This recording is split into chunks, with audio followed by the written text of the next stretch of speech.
Let's talk about the most important thing one can do while navigating the trials and tribulations of life. The thing that, as far as I can tell, supersedes all others, the great equalizer of human beings. One's ability to get back up. You simply cannot defeat someone who, despite the inevitable obstacles life presents, rises to their feet again and again. You can't take someone down who molds the adversity they face into armor they wear. No, those people are gods of their own worlds. They are immune to the shackles that hold most back.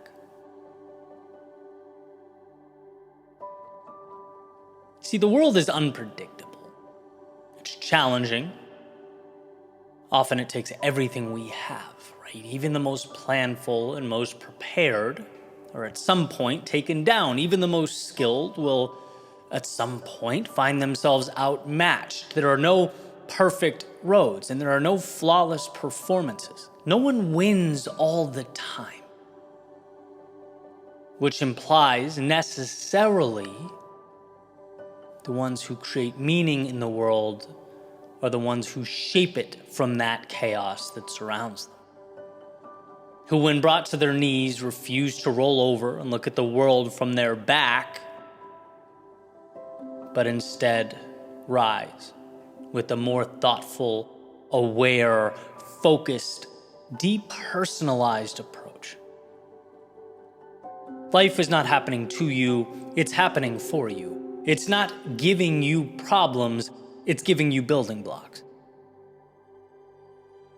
The differentiator is some people build walls around themselves, and some build staircases to the moon. But ultimately, we are all building something.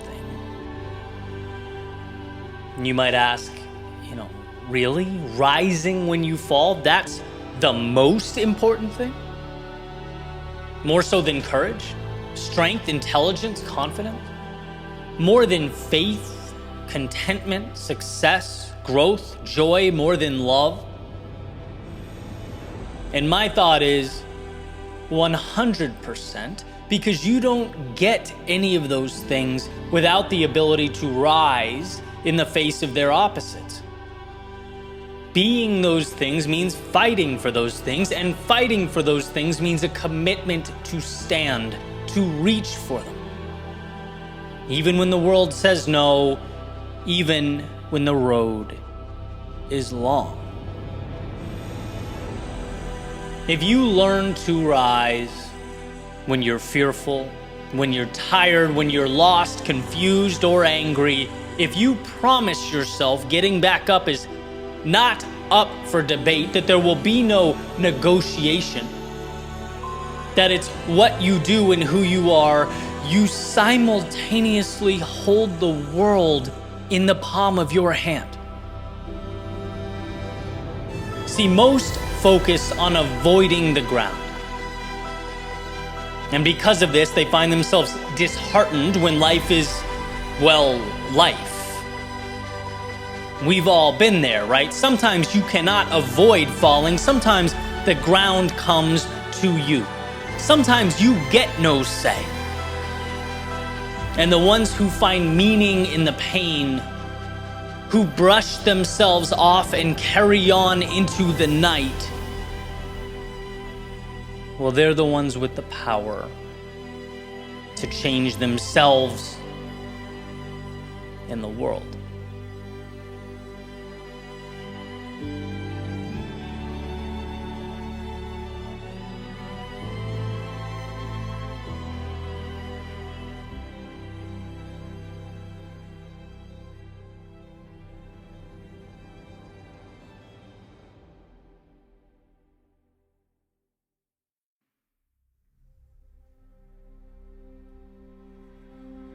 What is the difference? When I think back to the first time I deviated from my comfort zone, my routine, I lost the certainty in my life. And as much as I wanted to go back, I remember telling myself, one more day, just one more day, until someday became the current day, and that made all the difference. Day one, starting my company, I remember turning the camera on and feeling so lost saying words into a microphone that I almost didn't press record. But I did. Until one day I realized not only was it bearable, it was my purpose. The vehicle that transported my thoughts to the world, and that made all the difference. During the times when some of the projects I invested the most time and energy into flopped, I remember almost saying, this isn't for me. But I kept creating. I kept creating until I found that intersection of what I love and what adds value to the world, and that made all the difference. What's crazy is how small a decision that difference seems in the moment, how insignificant the decision feels as one stands and looks out from their doorway. The difference between going and not going, stepping out or staying in, making the move or waiting one more day. That difference is sometimes disguised in a cloak of triviality, but do not be fooled. The little decision to move forward, to hang on when your ego is screaming at you to just let go, walk away, find some semblance of comfort and predictability. Those decisions to endure in the moments of hardship are what we come to look back on as the turning points that reshaped and redefined life as we know it. The courage required to make the call, release the video, register the business, send the message, reconnect with that loved one, deviate from what your friends are doing. All those things, they may seem small enough now to spend a minute or two thinking about before moving on to our routines and what we are comfortable doing. After all, it's easy to disregard the small things, but the acorn that becomes the oak tree is small. We must, along with the current reality, see the potential in what those things become. And sure, there are times where the present and the ideal are so different that it seems almost incomprehensible. But how do we get there? We get there by making the little decisions that will ultimately make the greatest difference. You are always one decision away from that evolution. So next time you find yourself looking down at the step in front of you, the step you know in your soul is the right step, remind yourself, yes, it sure would be easy to walk away here. It sure would be easy to turn back. Yeah, it's just one tiny step. But in totality, it's exponentially more than that. It's the lifeblood of your new reality. The water to your seed, the oxygen to your lungs, the crossroads in front of you will be, with your permission, the beginning of something larger than life.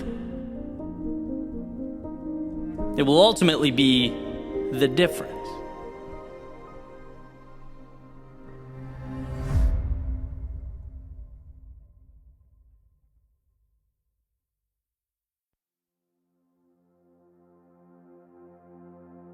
The thing about storms is that they all have one thing in common: they pass. And once gone, they leave you as a person different than who you were before you stepped in. Before you found yourself consumed by its adverse conditions. They are disruptors, breaking down and shaking up, but not for the sake of chaos itself. No, storms break us down so that we can build again. so that we can find within ourselves the power and the strength that simply remain tucked away during those sunny days. And so walking up to this storm, what you'll immediately notice is a break from the normal, the everyday, an obvious detachment from the standards by which you had been living. But don't be fooled into thinking those dark clouds and heavy winds have nothing of value for you. Don't be tricked into thinking the rain will consume all the good in life. Because at the end of the day, it's that very rain that washes away the excess and leaves the meaningful.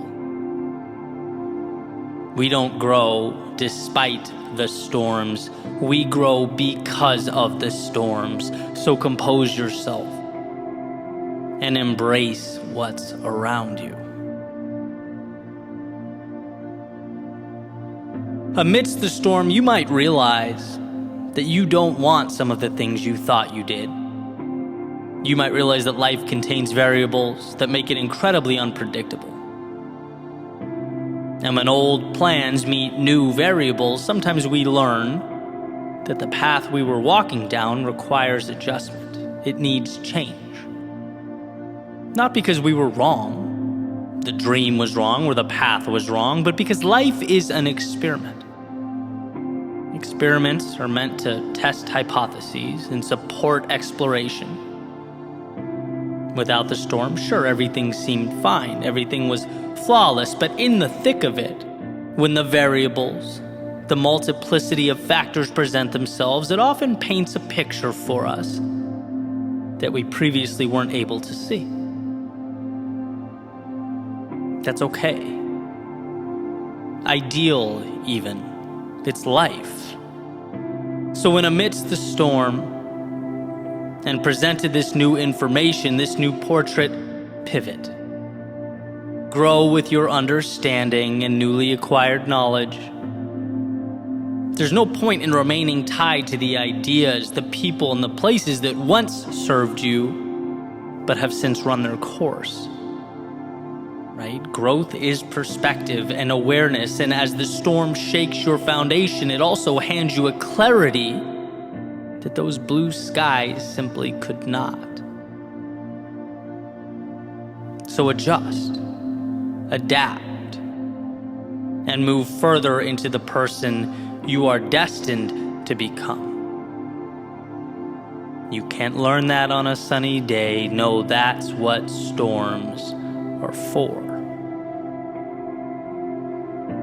And amidst the storm, you might find yourself scared, nervous, unsure. You might even look back and wonder what life would have been like had you not stepped in. Perhaps you're angry with yourself for not navigating around the inclement weather. Maybe you'll find yourself asking, how did I let myself end up in such a situation when there were visual indicators and weather forecasts? People warned me about moments like this, yet here I am. You might find that the drop in temperature is uncomfortable, the rain difficult, the wind annoying. But here's what they don't tell you. There's something innately powerful about proving to yourself that you can move forward despite those things.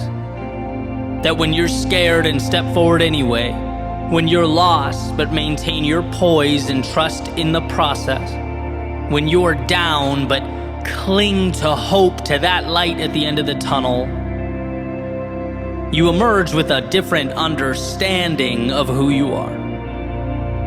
You end up stronger because you've allowed yourself to become stronger. And you don't get that on the sunny days. No, that's what storms are for. And amidst the storm, you might feel like the sacrifice required in life is more than you want to endure. Maybe even more than you can endure. After all, it's during our trying times that we're forced to make some of our most difficult decisions. We might be forced to let go of some things that had been staples in our lives.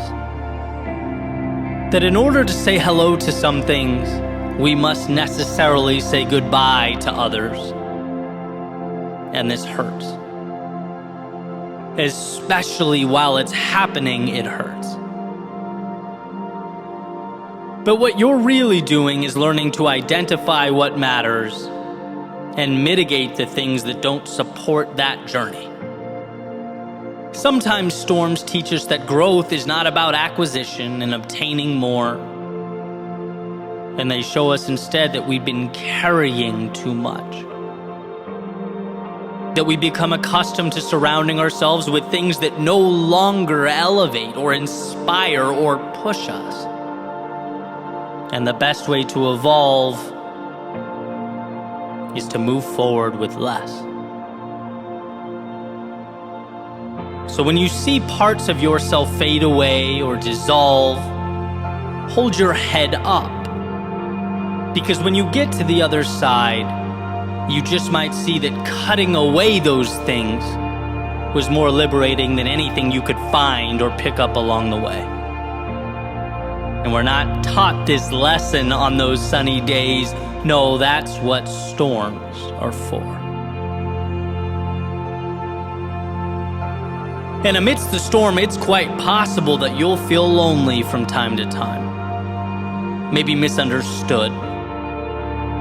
Perhaps like the whole world has everything figured out. They're moving single file through the correct door while you wander around aimlessly.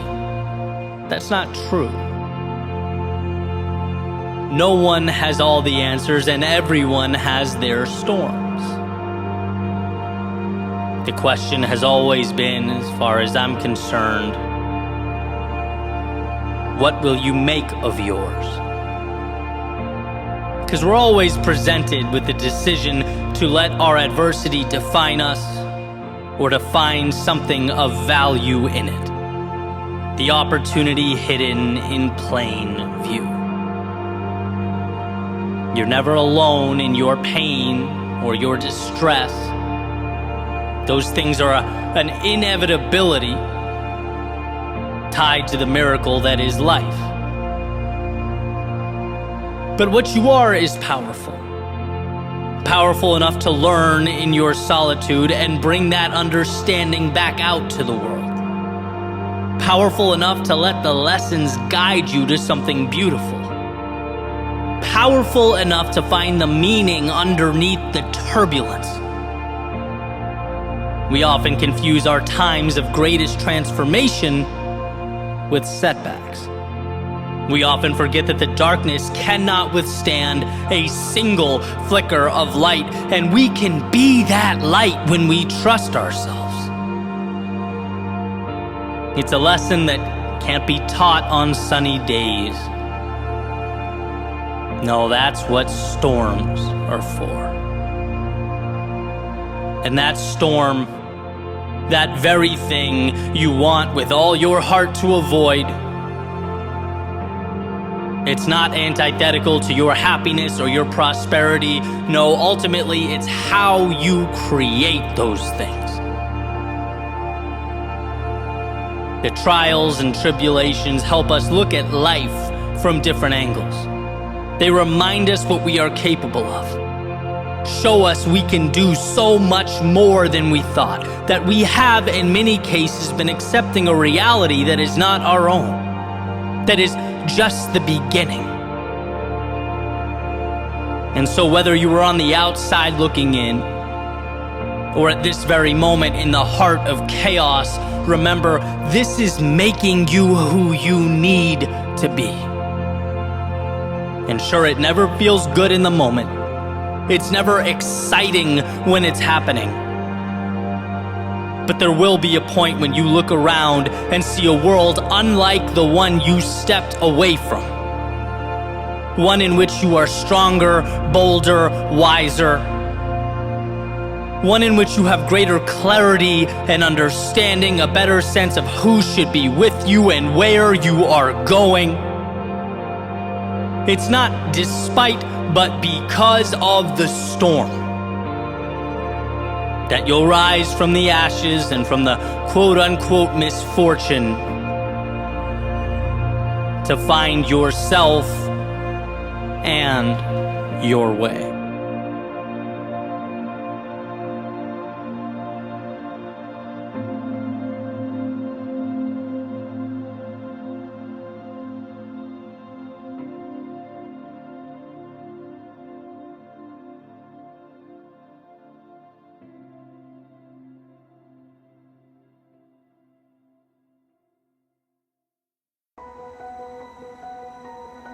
When you look at erosion, like, say, dunes on a beach, what you see is something giving itself away little by little, deteriorating.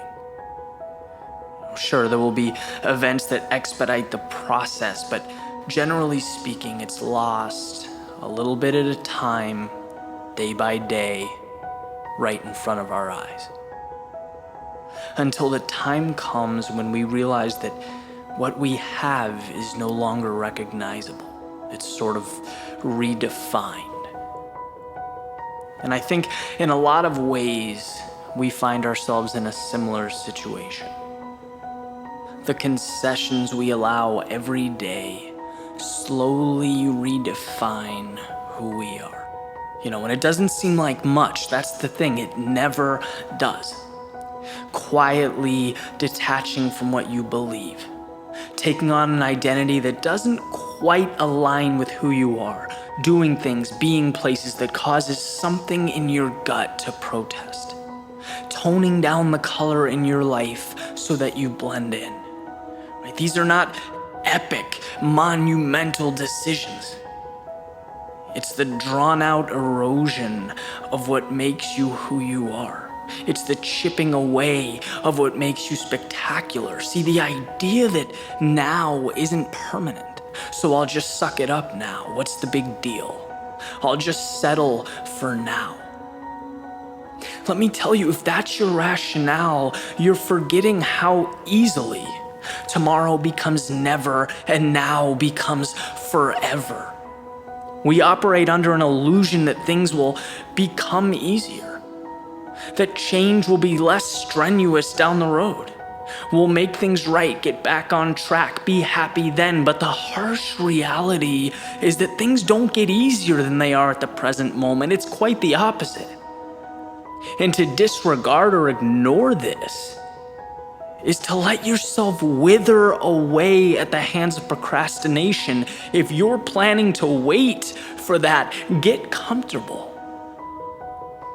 And see, conceding day in and day out, it alters your understanding of who you are and what you're capable of. Our actions reinforce our beliefs. Imagine a straight line, a simple straight line drawn on a piece of paper, right? You're in the middle. And on one end is who you are, in your heart, in your soul, and on the other end is everything you're not.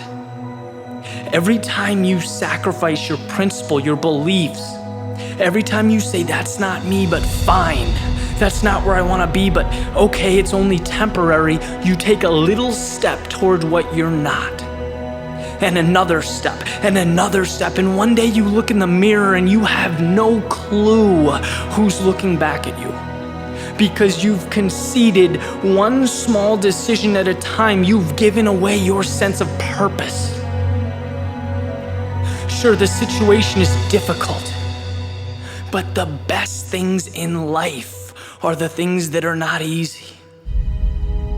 You have to fight for those things. You have to stand up in the face of struggle, adversity, the narrative that others want to write for you. We stay within guidelines because we think the outside is scary. No, what's inside is scary. What's outside is what you need. And when you stop banking on the anticipated miracles of tomorrow and manage the reality of today, you succeed. It's life's greatest test. Are you brave enough to be you?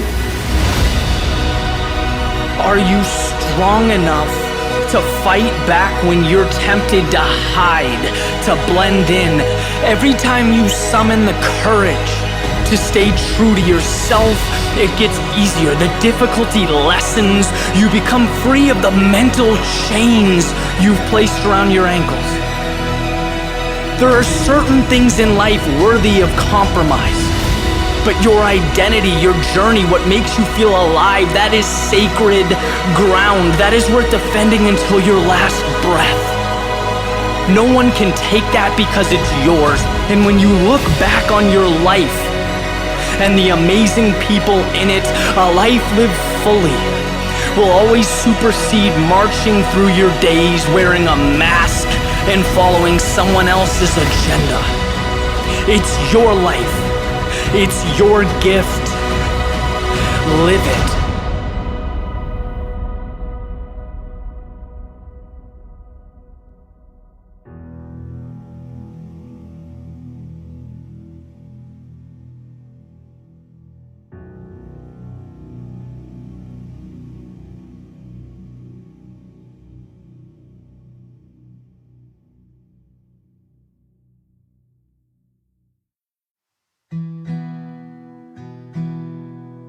Sometimes the inspiration doesn't come to you.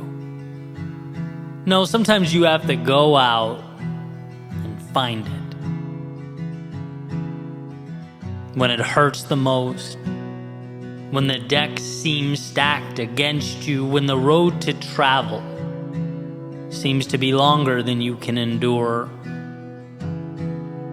These are the times we're tasked, not with waiting, but with creating. And those lows, they become highs because they force us to self-assess, to look around and say, I don't want to feel this way anymore. I'm done tolerating X, accepting Y, associating with Z, and so a bridge must be created to something. And your question is simply, what's that something going to look like? Here's what's interesting. Knowing what you don't want is often the beginning. It breathes life into a first step. Maybe you look up and you have no idea what step 2,000 or 3,000 looks like, and that's perfectly okay.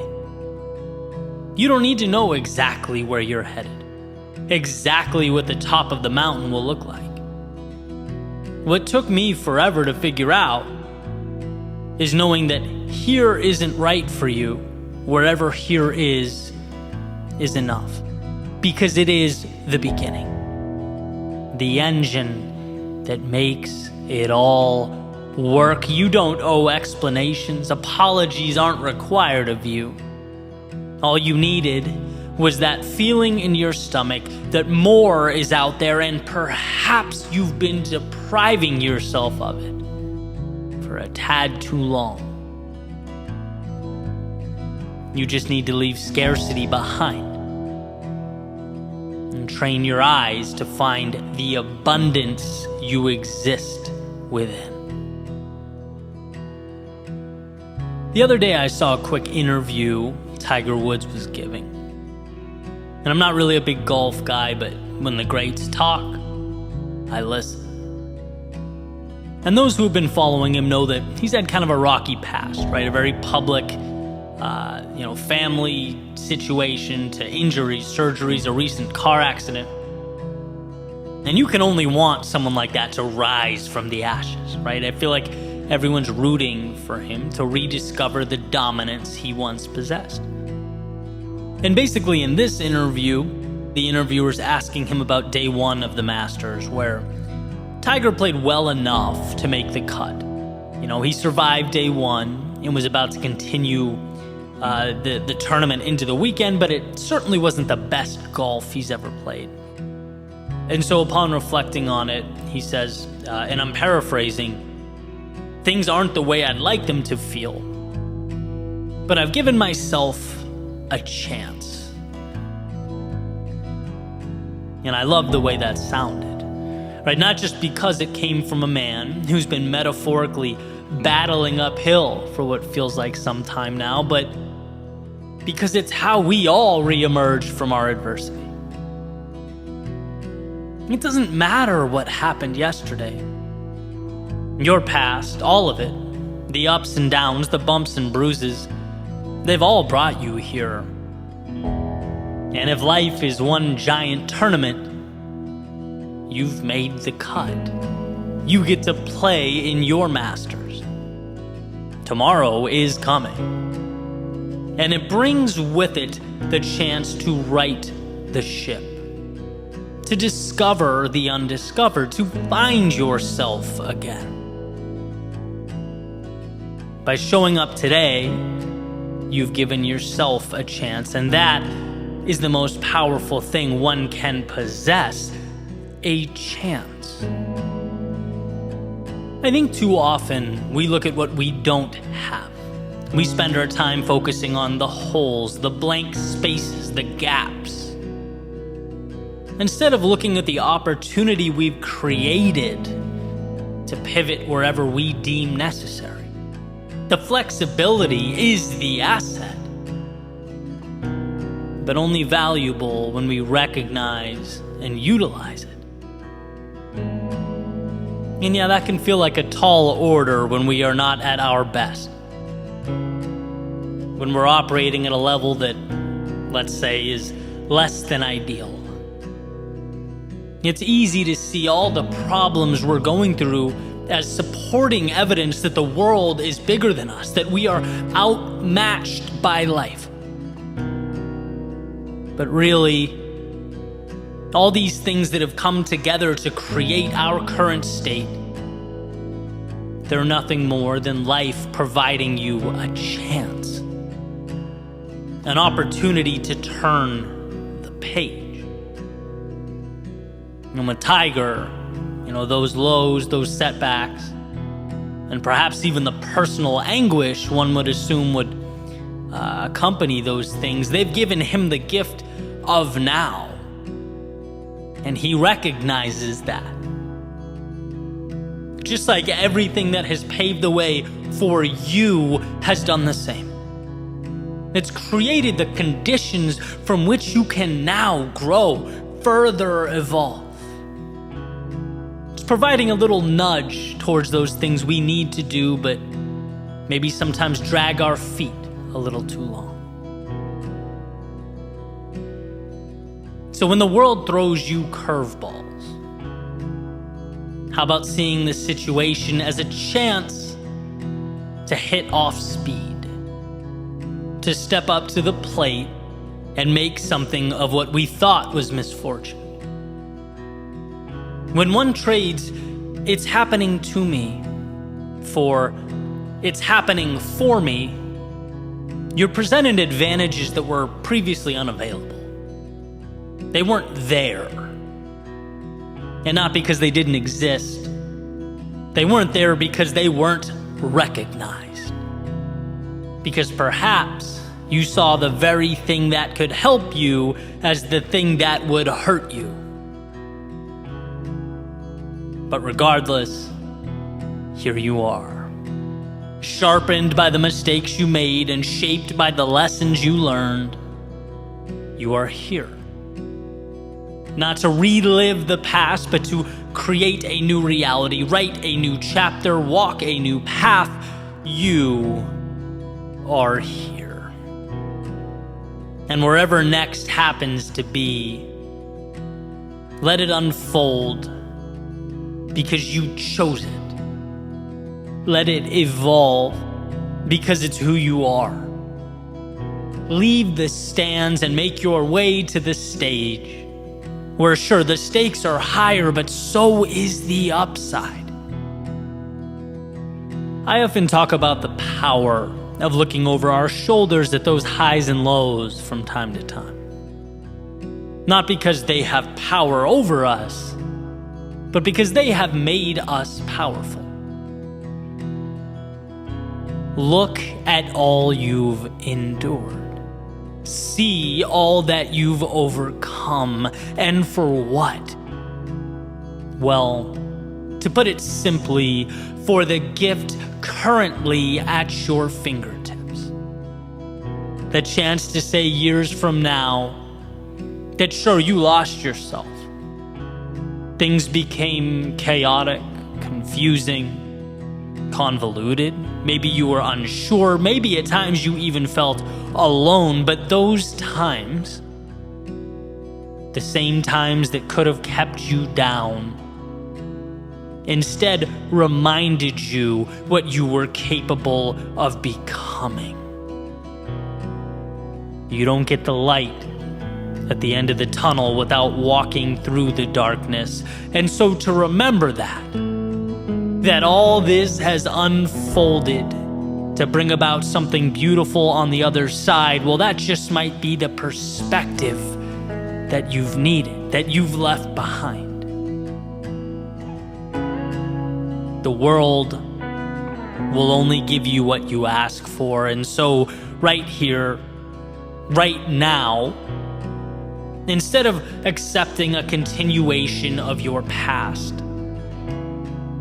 how about demanding an evolution of yourself?